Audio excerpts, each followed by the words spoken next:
एक राजा था, उसकी 3 रानियां थी। एक रानी जिससे वो बहुत ज्यादा प्यार करता था, अपनी लाइफ का मैक्सिमम टाइम अटेंशन उसी के ऊपर देता था। वो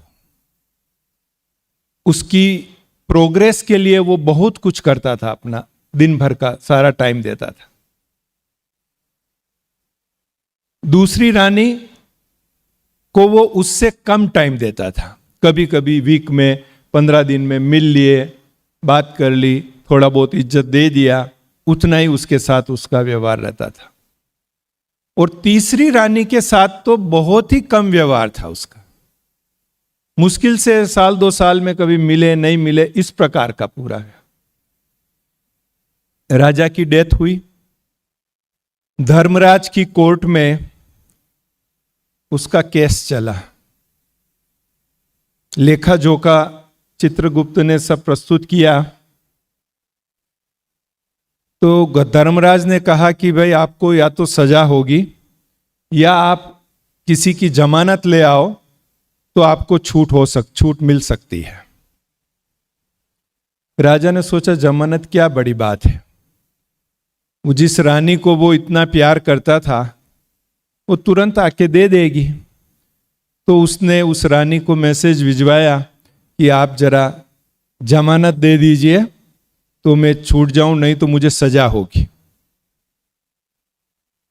तो उस रानी ने कहा कि ये बात सही है कि आपने मेरे लिए बहुत टाइम दिया, बहुत एनर्जी दी, मुझे बहुत प्रोग्रेस आपने करवाई लाइफ में, परंतु मैं अपने स्थान से छोड़ के कुछ आ नहीं सकती हूं। आपको जो चाहिए मैं यहां दे सकती हूं जहां मैं हूं, लेकिन वहां मैं नहीं आ सकती हूं। राजा ने कहा धर्मराज के सामने देना है आपको जमानत तो यहां आना पड़े। तो उन्होंने सॉरी कह दिया। राजा थोड़ा निराश हो गया, सोचा अभी दूसरी रानी से बात करते हैं। तो दूसरी रानी ने कहा कि हाँ ये भी सही है कि आपने मुझे भी प्यार किया था, मुझे भी आपने टाइम दिया था, प्रोग्रेस कराई थी, मैं जमानत देने आ सकती हूं, लेकिन धर्मराज के कोर्ट के दरवाजे तक आ सकती हूं, उसके अंदर नहीं आ सकती हूं। राजा ने कहा आपको अंदर ही आना पड़ेगा तब तो आप दे सकेंगे जमानत। तो बोले नहीं, मैं उसके अंदर नहीं आ सकती।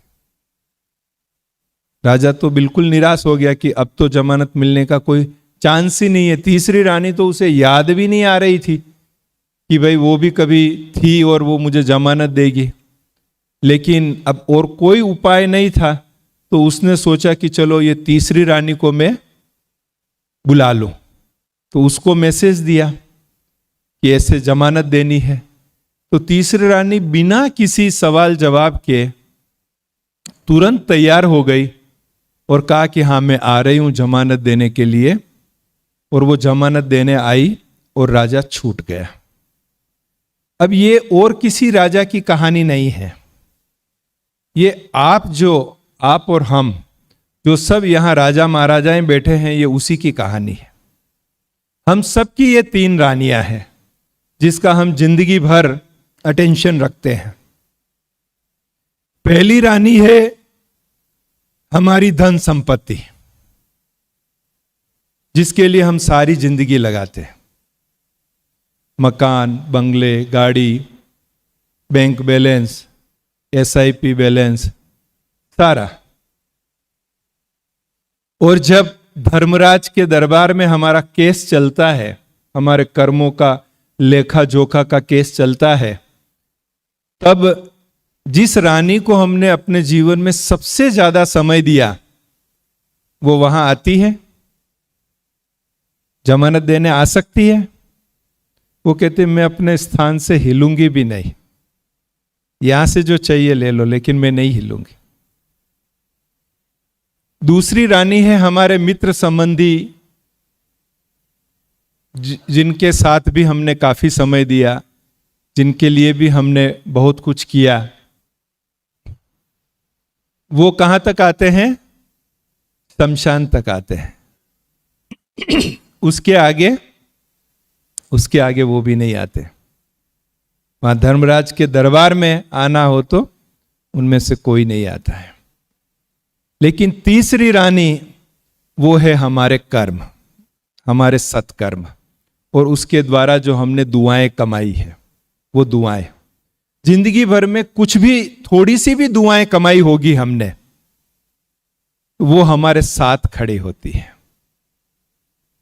वो हमारी गवाही देती है कि हाँ इन्होंने ये भी किया हुआ है, और वहीं से हमको धर्मराज की छुट्टी मिलती है। तो आप सोचिए कि हमारी रियल वेल्थ क्या है।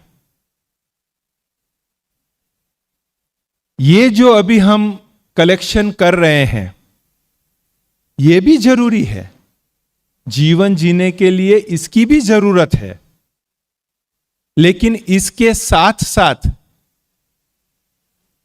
उस अविनाशी वेल्थ, ब्लेसिंग्स, दुआएं, उसकी बहुत जरूरत है।